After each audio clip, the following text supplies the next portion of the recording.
I had an entire angle for this game that I wanted to talk about. I wanted to go over the Gordie Howe hat trick. I wanted to talk about the Canucks going up 3-0 against the Colorado Avalanche, scoring 2 goals in the opening few minutes. JT Miller getting involved on the action, but man, oh man, the referees, they had something to say about that. And I don't normally do this. I don't normally go out there and say, oh, the reason my favorite hockey team lost a game is because of the officiating. I try not to do it. I think it's a pretty cheesy and, I don't know, it's kind of a crap excuse. People toss out the referees all the time.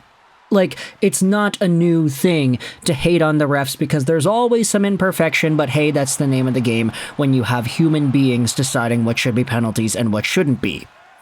But this game, dude, I mean, how do you go out there and not think about the referees? With the direction, the special teams, everything that was dictated by some of these calls, and things that weren't called as well. I mean, this is one of those odd games where I really feel like, if it was just a different set of referees, I don't think the Canucks lose this one in the way that they do. But either way, the Canucks lost 4-3 to the Colorado Avalanche after initially holding a 3-0 lead towards the end of the second period. This game wasn't a collapse like the Minnesota Wild game was, per se, but it was still a pretty bad one. And of course, losing out 4 straight goals after being up 3-0 to lose in OT is not the right way to go about things, but, I guess we could say it's been worse before, right? As we had said, though, this game between Vancouver and Colorado started out hot because you had JT Miller with 2 very quick points to open up this contest. 24 seconds in, Miller scores. He tips in an Ian Cole shot from far out, so there you go, JT, 1-0 game. And then, just a few minutes later, JT Miller with a brilliant shift drives around the goal, centers it out in front, and it's Ilya Mikheyev who scores to make it 2-0 Vancouver. This only took 3 minutes for the Canucks to get out to that lead. And to be fair, the Avalanche had some good chances out in front too in this first period. Casey DeSmith did his part in stopping them. But with 1:52 to go in this first period, he had one of the first egregious officiating moments in this game. Because with 1:52 to go, in the corner of the Colorado zone, you had JT Miller and Samuel Girard fighting out for a puck. Girard was kind of holding over Miller. They're kind of stuck there in the corner on the boards, and it's Josh Manson who comes in and boards Miller on the back of the head in a very dangerous looking way. Miller ends up kneeling on the ice afterwards, and Manson goes off for an illegal check to the head. Twitter was absolutely ablaze that this wasn't a 5-minute major, because the way the hit was delivered, the way the impact was felt on the boards, the way it sounded, I mean, this was a vicious hit, and the fact that Miller ended up having to leave the game because concussion protocol exists, it was really unfortunate because that penalty came with 2 minutes to go in the first period, and Miller wasn't actually able to play in any of this man advantage opportunity. The Canucks, without Miller on their power play, they looked really bad, and the Canucks don't end up capitalizing. The second period starts, and there isn't any goals here. Now, the Canucks had themselves a few opportunities. Teddy Bluger had a point-blank feed in front, stopped by Georgiev. The rebound by Giuseppe was also stopped too. But 4 minutes is all it takes for Connor Garland to come in with a really great rush himself. He chips the puck to himself coming down the right side, goes around the boards, circles the net, and then throws it over to Nikita Zadorov, who scores on a one-time slap shot. He makes it 3-0, and at this point, Canucks fans, they're chilling, they're feeling good. I saw some Avalanche fans on social media saying that they actually had a weird feeling about it, even though they were down 3-0. I don't know. They were saying, yeah, I think we're going to win this game. We still have a very legit chance. All we need is Georgiev to actually start putting it together and the Avalanche players to start converting. And I get it, it's easy to say, oh yeah, all we got to do is score more goals and then we're going to win. But It was a very odd sentiment seeing Avalanche fans be so tranquilo about their 3-0 deficit at the quarter mark of the second period.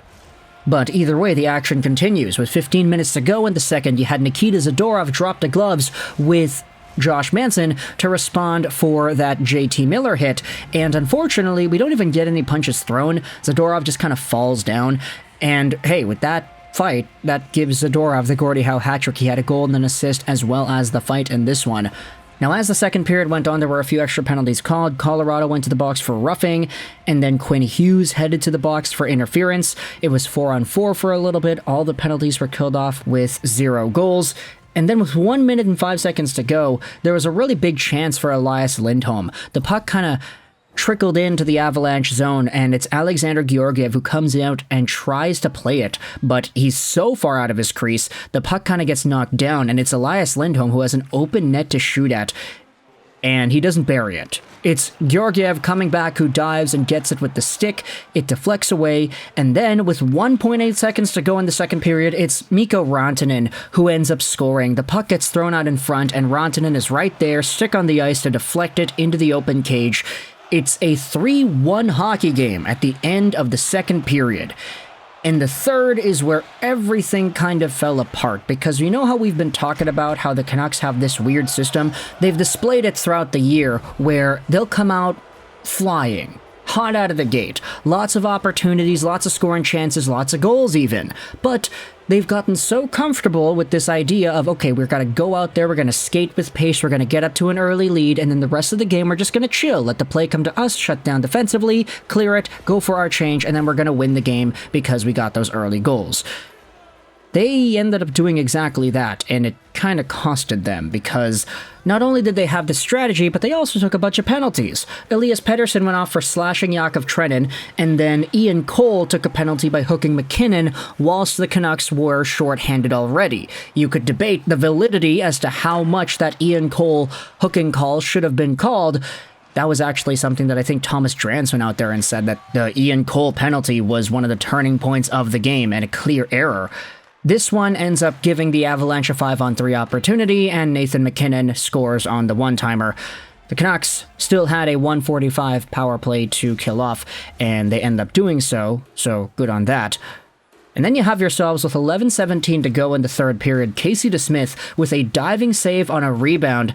The Colorado Avalanche player, Ross Colton, in front on his knees, backhands it towards the goal mouth. It gets stopped by Casey DeSmith, but upon video review, turns out the puck barely crossed the line because DeSmith's body was in the net whilst this entire situation was going on. The Avalanche tie it 3-3. Then you have yourselves a few power plays. The Avalanche get themselves Kiviranta, who goes to the box. The Canucks are not able to capitalize. Quinn Hughes got high-sticked, but there was no call, and that was also one of these moments where the referees really kind of crapped the bed there. And then at the end of regulation, you had Carson Soucy taking a penalty. He shot the puck over the glass with 10 seconds to go, and that penalty carried over into overtime. And you don't really need to be Einstein to know that in overtime the Avalanche scored. It's MacKinnon with the blast. It actually deflects off of Noah Juleson up, and then it deflects off the visor of Valeri Nichushkin and into the net. So that's the game winner. It's a pinball shot, double deflection goal that gives the Avalanche the 4-3 comeback win. And I don't know, it's kind of weird. Not really the kind of game that you'll feel happy about if you're a Vancouver Canucks fan. This was just a very bad one after like 25 minutes of game time. If you look at the deserve to win-o-meter, the Canucks actually did have a pretty good chance of winning earlier on, but it's just after they had that 3-0 lead, they just stopped playing. They stopped getting chances, and they let the Colorado Avalanche just warm up the bus. It was not pretty. Add to this the refereeing not really being all too consistent, not giving the proper calls out there, and you have yourselves a recipe for a Vancouver choke that really doesn't bode well, especially since it was against one of the top teams in the NHL. So let me know your thoughts in the comment section below about the Canucks blowing a lead and losing to the Colorado Avalanche 4-3 in overtime. I hope you enjoyed this video, and bye.